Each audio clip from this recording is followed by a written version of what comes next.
Oke, anak-anak ibu semua. Nah, jadi hari ini kita akan melanjutkan pembelajaran kita mengenai klasifikasi makhluk hidup.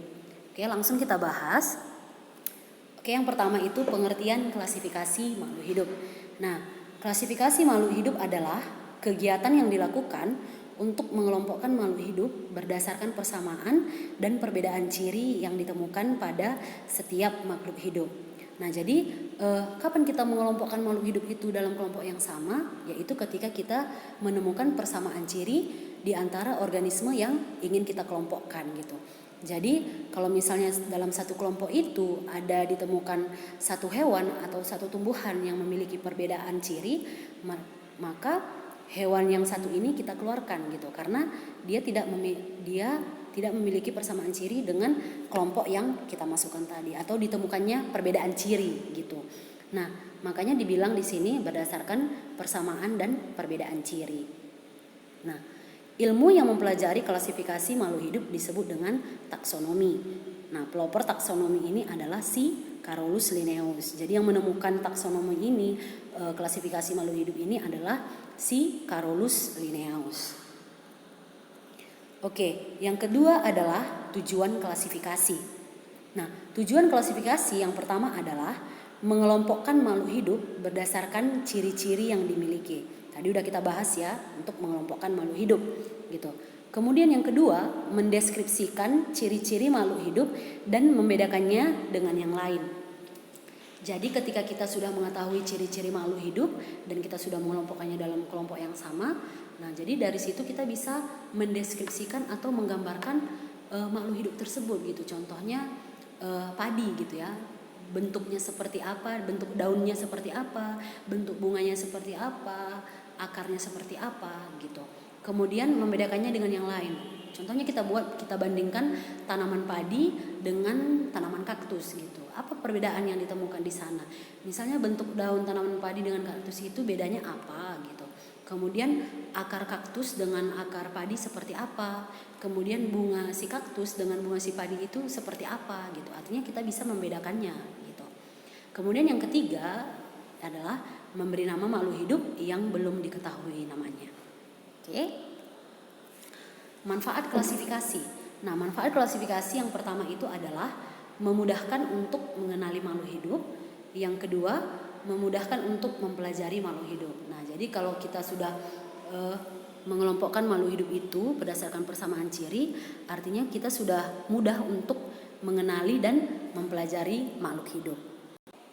Oke, kemudian yang ketiga, mengetahui adanya hubungan kekerabatan antar makhluk hidup. Nah, contohnya ibu buat pada anjing, kucing, dan ayam.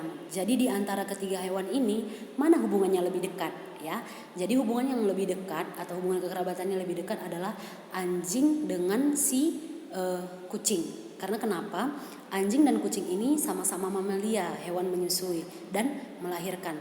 Nah, kenapa ayam tidak memiliki hubungan yang dekat dengan anjing maupun si kucing ini? Karena si ayam ini cara berkembang biaknya adalah bertelur dan dia tidak menyusui gitu.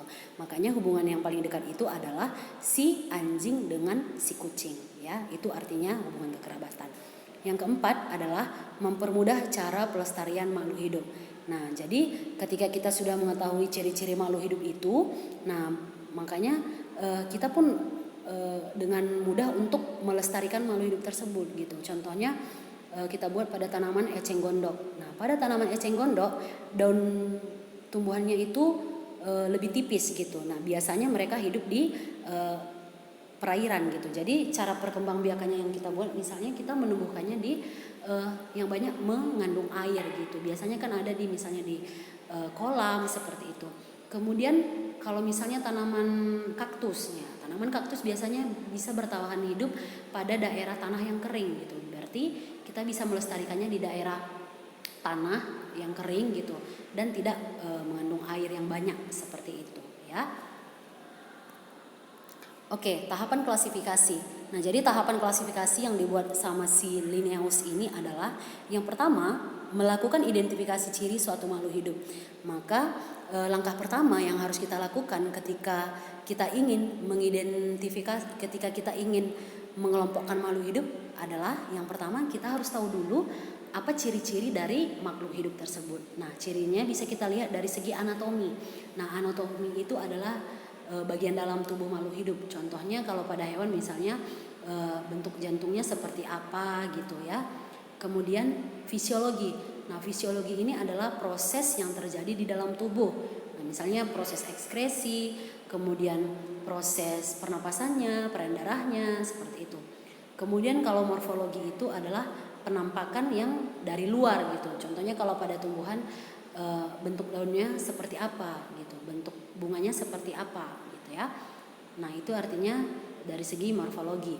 Kemudian yang kedua, mengelompokkan makhluk hidup berdasarkan persamaan ciri yang diamati. Artinya ketika tadi kita sudah menemukan atau mencari ciri dari setiap makhluk hidup ini, dari ciri tersebut kita bisa mengelompokkan makhluk hidup ke dalam kelompok yang sama gitu. Artinya makhluk hidup yang memiliki ciri yang sama itu kita kelompokkan ke dalam kelompok yang sama gitu. Yang memiliki perbedaan ciri berarti tidak kita kelompokkan menjadi kelompok yang sama, seperti itu.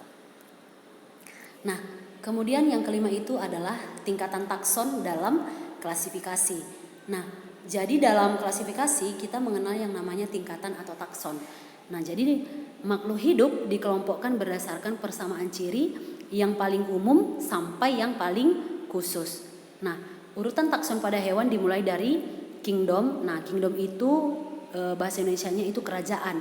Kemudian filum. Nah, filum itu bahasa Indonesia itu adalah keluarga besar ya.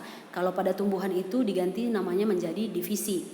Kemudian setelah filum masuk ke kelas, kemudian masuk ke ordo atau bangsa, masuk ke famili atau suku, masuk ke genus, marga, dan paling terakhir itu adalah spesies atau jenis. Nah, jadi urutan dari kingdom sampai spesies ini semakin ke bawah maka kesamaan ciri makin banyak. Sedangkan semakin ke atas maka kesamaan ciri semakin sedikit. Nah, jadi kalau misalnya dibilang pada urutan takson yang memiliki ciri paling banyak berarti jawabannya adalah spesies ya. Kemudian kalau ditanya pada urutan takson yang memiliki ciri paling sedikit berarti jawabannya si kingdom ya. Untuk pembahasan satu-satu dari si kingdom, divisi, kelas sampai spesies, nah itu nanti paling lebih dalam nanti kalian pelajari ketika kalian sudah SMA ya. Tapi untuk saat ini yang paling penting adalah kalian sudah mengetahui urutan takson pada hewan dimulai dari kingdom sampai spesies maupun urutan takson pada tumbuhan, seperti itu. Oke, kemudian ini ada Ibu buat gambar urutan takson atau contoh takson pada animalia atau hewan ya, dari kingdom sampai spesies.